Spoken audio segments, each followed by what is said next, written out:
Hello guys, welcome to all in one channel. So ನಾನು ಇವತ್ತು ಕೇವಲ 5 ನಿಮಿಷದಲ್ಲಿ ಗಿರ್ಮಿಟ್ ರೆಸಿಪಿಯನ್ನು ಹೇಗೆ ಮಾಡಬೇಕು ಅಂತ ಹೇಳಿ ನಿಮಗೆ ತಿಳಿಸ್ಕೊಡ್ತೀನಿ ಈ ವಿಡಿಯೋದಲ್ಲಿ. ಸೊ ಯಾರ್ಯಾರು ಇನ್ನೂ ನನ್ನ ಚಾನಲ್ನ ಸಬ್ಸ್ಕ್ರೈಬ್ ಮಾಡಿಲ್ವೋ ಬೇಗ ಬೇಗ ಸಬ್ಸ್ಕ್ರೈಬ್ ಮಾಡಿ. ಸೊ ಸ್ಟಾರ್ಟ್ ಮಾಡೋಣ ಇನ್ನು.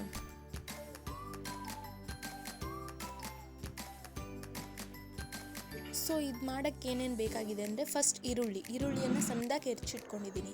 ಮತ್ತು ಹಸಿಮೆಣಸಿನ್ಕಾಯಿ ಬೇಕು, ಹಸಿಮೆಣಸಿನ್ಕಾಯಿ ಸಣ್ಣದಾಗಿ ಹೆಚ್ಚಿಟ್ಕೊಂಡಿದ್ದೀನಿ. ಮತ್ತು ಕೊತ್ತಂಬರಿಯನ್ನು ಚೆನ್ನಾಗಿ ಸಣ್ಣದಾಗಿ ಹೆಚ್ಚಿಟ್ಕೊಳ್ಳಿ. ಮತ್ತು ಟೊಮೆಟೊನ ಹೆರ್ಚ್ಕೊಳ್ಳಿ. ಸೊ ಇದೆಲ್ಲ ಗಿರ್ಮಿಟ್ಗೆ ಬೇಕಾಗಿರೋ ಸಾಮಗ್ರಿಗಳು.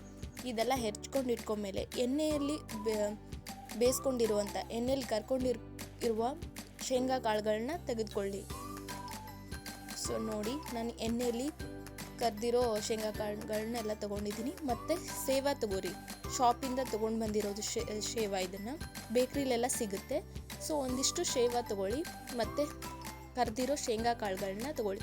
ಸೊ ನಾನು 2 ಶೇರಷ್ಟು ಚುರುಮುರಿಯನ್ನು ತೊಗೊಂಡಿದ್ದೀನಿ ಗಿರ್ಮಿಟ್ ಮಾಡೋಕ್ಕೆ. ಸೊ ಇವೆಲ್ಲ ತರಕಾರಿನ ನಾನು ಹೆಚ್ಚಿಬಿಟ್ಟು ಇಟ್ಕೊಂಡಿದ್ದೀನಿ. ಸೊ ಗಿರ್ಮಿಟ್ಗೆ ಹಾಕೊಳ್ಳೋಕ್ಕೆ ಅಂತ ಒಂದಾದ್ಮೇಲೆ ಒಂದು ಹಾಕ್ಕೊಂಡು ನಾವು ಮಿಕ್ಸ್ ಮಾಡ್ಕೋಬೋದು. ಸೊ ಉಪ್ಪು ತೊಗೊಂಡಿದ್ದೀನಿ ಮತ್ತು ಖಾರವನ್ನು ತೊಗೊಂಡಿದ್ದೀನಿ. ಸೊ ಚುರುಮುರಿ ರೆಡಿಯಾಗಿದೆ. ಅದರಲ್ಲಿ ಇವಾಗ ಈರುಳ್ಳಿನ ಹಾಕೋತಾ ಇದ್ದೀನಿ. ಸೊ ಈರುಳ್ಳಿ ಹಾಕ್ಕೊಂಡು ಚೆನ್ನಾಗಿ ಮಿಕ್ಸ್ ಮಾಡ್ಕೊಳ್ಳಿ. ಆಮೇಲೆ ಸಣ್ಣದಾಗಿ ಹೆಚ್ಕೊಂಡಿರೋ ಮೆಣಸಿನ್ಕಾಯಿ ಹಾಕಿದೆ. ಸೊ ಇವಾಗ ಚೆನ್ನಾಗಿ ಮಿಕ್ಸ್ ಮಾಡ್ಕೊಳ್ಳಿ ಎಲ್ಲ ಕಡೆ. ಸೊ ಇವಾಗ ನಾವು ಕೊತ್ತಂಬರಿನ ಮೇಲ್ಗಡೆ ಹಾಕೊಂಡ್ಬಿಡೋಣ ಸ್ವಲ್ಪ. ನಾವಿವಾಗ ಟೊಮೆಟೊನ ಹಾಕೊಂಡ್ಬಿಡೋಣ.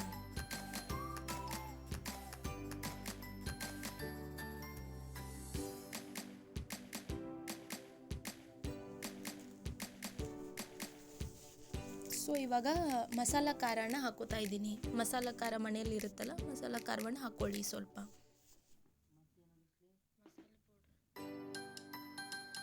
ಮತ್ತು ಸ್ವಲ್ಪ ಮಸಾಲ ಪೌಡ್ರ್ ಹಾಕ್ತಾ ಇದ್ದೀನಿ. ಮತ್ತು ಅದ್ರ ಜೊತೆ ಧನಿಯಾ ಪೌಡರ್ನು ಹಾಕಿದೆ.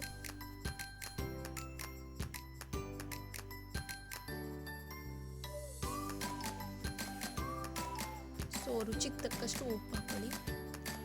ಸೊ ಆಲ್ರೆಡಿ ಚುರುಮುರಿ ಉಪ್ಪು ಇರುತ್ತೆ, ಸೊ ಸ್ವಲ್ಪನೇ ಉಪ್ಪು ಹಾಕ್ಕೊಳ್ಳಿ. ಸೊ ಮನೇಲಿ ಶೇಂಗಾ ಚಟ್ನಿ ಮಾಡಿರ್ತೀವಲ್ಲ, ಅದನ್ನ ಒಂದು ಸ್ವಲ್ಪ ಶೇಂಗಾ ಚಟ್ನಿನ ಹಾಕ್ಕೊಳ್ಳಿ. ಸೊ ಒಬ್ಬೊಬ್ರು ಮನೇಲಿ ಇರುತ್ತೆ, ಒಬ್ಬೊಬ್ರು ಮನೇಲಿ ಇರಲ್ಲ. ಸೊ ಇದ್ದವ್ರು ಹಾಕ್ಕೊಳ್ಳಿ, ಇರಲಿಲ್ಲ ಅಂದ್ರೆ ಆಪ್ಷನಲ್ ಅದು. ಸೊ ಹಾಕ್ಕೊಂಡ್ರೆ ಟೇಸ್ಟ್ ಕೊಡುತ್ತೆ ಶೇಂಗಾ ಹಾಕಿದ್ದು. ಸೊ ಚೆನ್ನಾಗಿ ಮಿಕ್ಸ್ ಮಾಡಿ. ಸ್ವಲ್ಪ ನೀರು ಹಾಕಿ, ಮೇಲ್ಗಡೆ ನೀರು ಚಿಮ್ಕೋ ಥರ ಹಾಕಿ.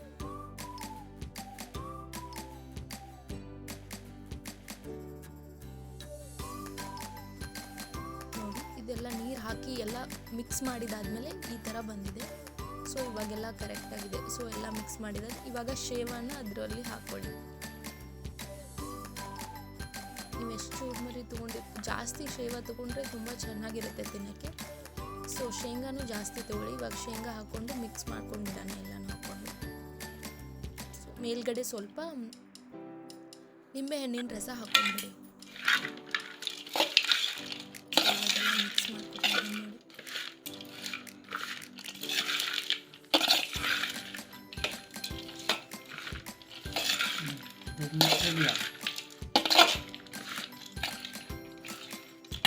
ಇಷ್ಟೇ ಈಸಿಯಾಗಿ ಮಾಡ್ಕೊಂಡು ಬಿಡ್ಬೋದು. ಇವಾಗ ಪ್ಲೇಟಿಗೆ ಹಾಕಿ ಸರ್ವ್ ಮಾಡಿಬಿಡೋದು ಅಷ್ಟೇ. 5 ನಿಮಿಷದಲ್ಲಿ ನೀವು ಮಾಡ್ಕೋಬೋದು ಮನೇಲಿ. ಈವ್ನಿಂಗ್ ಸ್ನ್ಯಾಕ್ಸ್ಗೆಲ್ಲ ತಿನ್ನೋಕ್ಕೆ ತುಂಬ ರುಚಿ ಇರುತ್ತೆ. ಸೊ ಟ್ರೈ ಮಾಡಿ. ಹೇಗಿತ್ತು ಅಂದ್ಕೊಂಡು ಕಮೆಂಟ್ ಮಾಡಿ. So here is girmit recipe. So thank you.